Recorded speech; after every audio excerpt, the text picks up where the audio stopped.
আমিরে জামাত বাংলাদেশ জামাত ইসলামীর আমির ডাক্তার শফিকুর রহমান যুগান্তকারী ঘোষণা দিয়েছেন। ডাক্তার শফিকুর রহমান একের পর এক চমক দেখিয়ে যাচ্ছে।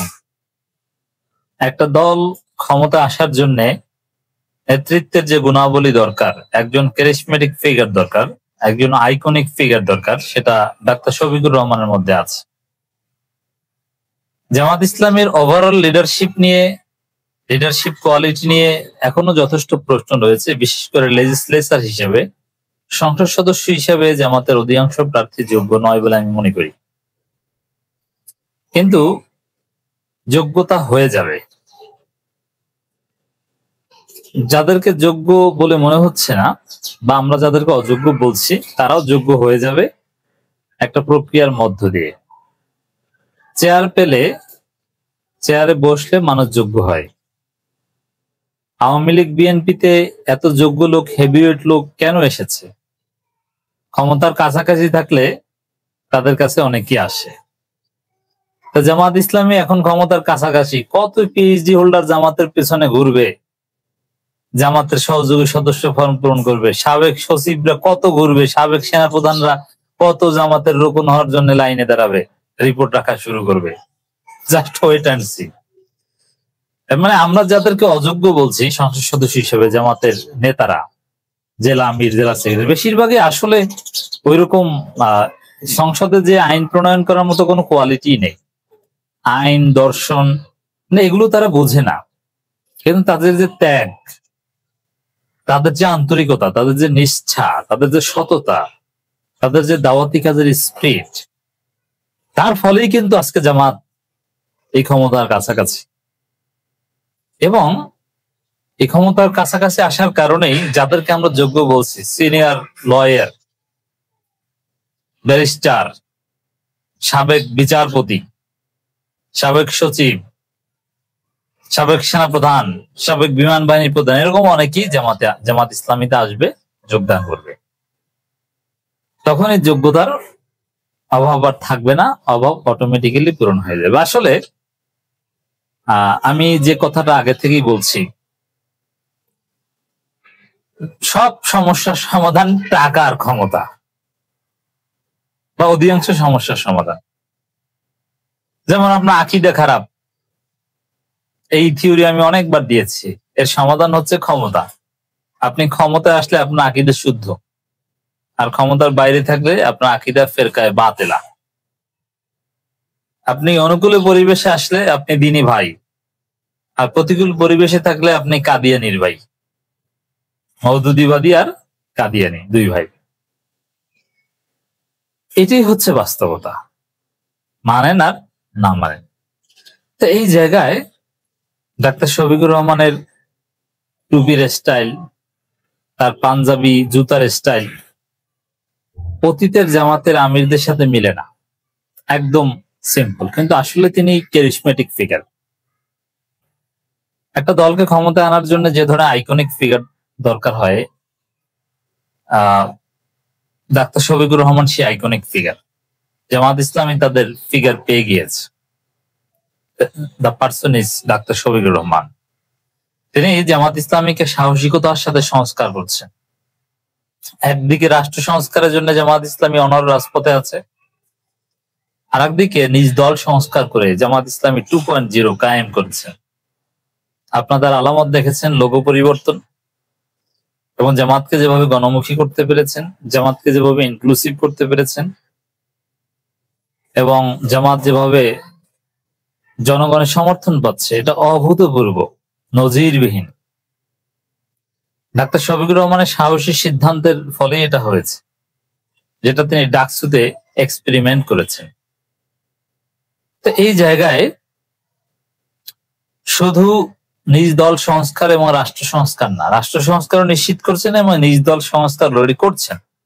যেমন এই যে যারা রোকন না, অমুসলিম, নতুন জামাতে এসেছে, যার সহযোগী সদস্য ফর্ম পূরণ করেই এমপি ক্যান্ডিডেট, এই কালচার জামাতে হচ্ছে।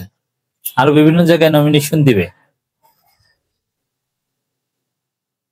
এই সংস্কারের কথা আমরা দীর্ঘদিন বলে আসছিলাম যে রাজনৈতিক বা গণতান্ত্রিক রাজনীতিতে জামাতের এই জায়গাটা আরো ফ্লেক্সিবল করতে হবে। আপনি রোকন ছাড়া নমিনেশন দিবেন না, এটা হবে না। আপনার সাবেক সচিব, সাবেক সেনাপ্রধানকে ধরে আপনার 5 মিনিটের মধ্যে নমিনেশন দিতে হবে। 2 মিনিট আগে সহযোগী সদস্য ফর্ম পূরণ করেছে, 5 মিনিটের মধ্যে নমিনেশন দিতে হবে। আপনাকে মন্ত্রী বানাতে হবে সুলাইমান চৌধুরীকে, যিনি অনেক বছর এবি পার্টি করেছেন। অবশ্য সুলাইমান চৌধুরী আমিরে জামাতের ইঙ্গিতেই আবার জামাত ইসলামীতে ফিরেছেন, যে জামাত যদি সত্যি এবার সরকার গঠন করতে পারে, সে মন্ত্রণালয়ে এবি পার্টির সাবেক আহ্বায়ক সুলাইমান চৌধুরীকে রাখা হবে। তিনি কিন্তু এখন জামাত ইসলামীতে নতুন ভাবে আবার তাকে রোকন হতে হবে। তিনি রোকন হবেন, তিনি অনেক প্রবীণ রোকন, তার জন্য এবং শিক্ষিত মানুষ, তার জন্য রোকন হওয়ার ব্যাপার না। রিপোর্ট রাখবেন এবং কোরআন হাদিস তো পড়েন নিঃসন্দেহে। আর মৌলিক রোকন শপথ যে কোনো সময় তাকে দিয়ে দেয়া যায়, জাস্ট রিপোর্টটা ফরজ ওয়াজিব এটা ঠিক আছে কিনা দেখলেই হয়। কারণ ইসলামী আন্দোলন একামতের দিন এটা তিনি বুঝেন, এটা বুঝে শুনে আগে রোকন হয়েছিলেন, তিনি এটা বুঝেন, এই কনসেপ্ট ক্লিয়ার। কেতাব সব পড়া, তার একবার না অনেকবার পড়া, আর কিছু আয়াত হাদিস ভুলে গেলে ওইটা মুখস্থ করা। তো দর্শক, এই জায়গায়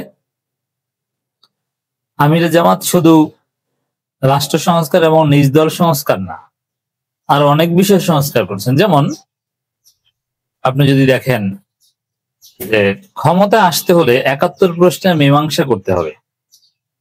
এখন মীমাংসাটা কিন্তু আমি বলছি না যে এই ক্ষমা চাওয়ার যে ড্রাফট তৈরি করা হচ্ছে ওইটা, তা না।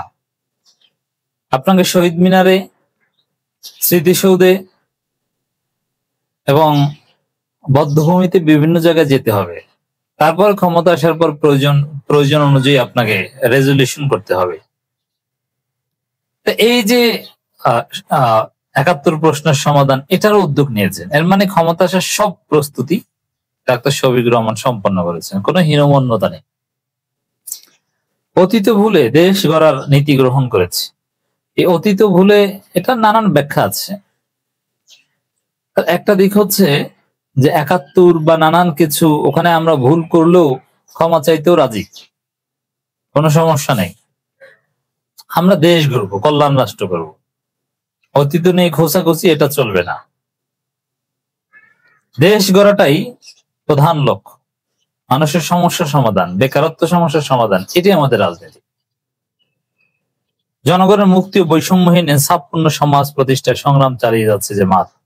তাই গণমানুষের পরিপূর্ণ মুক্তির আগ পর্যন্ত আমরা কোনোভাবেই থামবো না, আমাদের কেউ থামাতে পারবে না বলে দৃঢ় প্রত্যয় ব্যক্ত করেছেন জামাতের আমির ডাক্তার শফিকুর রহমান। সত্যি ডাক্তার শফিকুর রহমানকে কেউ থামাতে পারবে না, এবং তার নেতৃত্বেই বাংলাদেশ জামাত ইসলামী মঞ্জিলে মকসুদে পৌঁছাবে, ঠেকানোর সাধ্য কারণেই। এরপরে দেখবেন সবচেয়ে আলোচিত যে প্রশ্নটা, আমি যে প্রশ্ন অনেকবার রেজ করেছি, যোগ্য লোক আছে কিনা। ওই যে আপনার ক্ষমতায় আসলে আপনার আকীদা শুদ্ধ হয়ে যায় অটো, ওরকম যোগ্য লোক অটো এসে যাবে। আওয়ামী লীগ, বিএনপি, এদের কি মেধাবীদের জন্য আলাদা কোনো ট্রেনিং সেন্টার আছে? তো সবচেয়ে মেধাবী যোগ্য লোকজন এখন পর্যন্ত কিন্তু আওয়ামী লীগ, বিএনপিতে। সাবেক সচিব, সাবেক সেনাপ্রধান, বড় বড় আইনজীবীরা বেশিরভাগ কিন্তু আওয়ামী লীগ, বিএনপিতে স্টিল নাও। কিভাবে পেরেছে? ক্ষমতায় গেছে, এরা লাইন ধরেছে। তো জামাত ইসলামী তো অলরেডি লাইন শুরু হয়ে গেছে।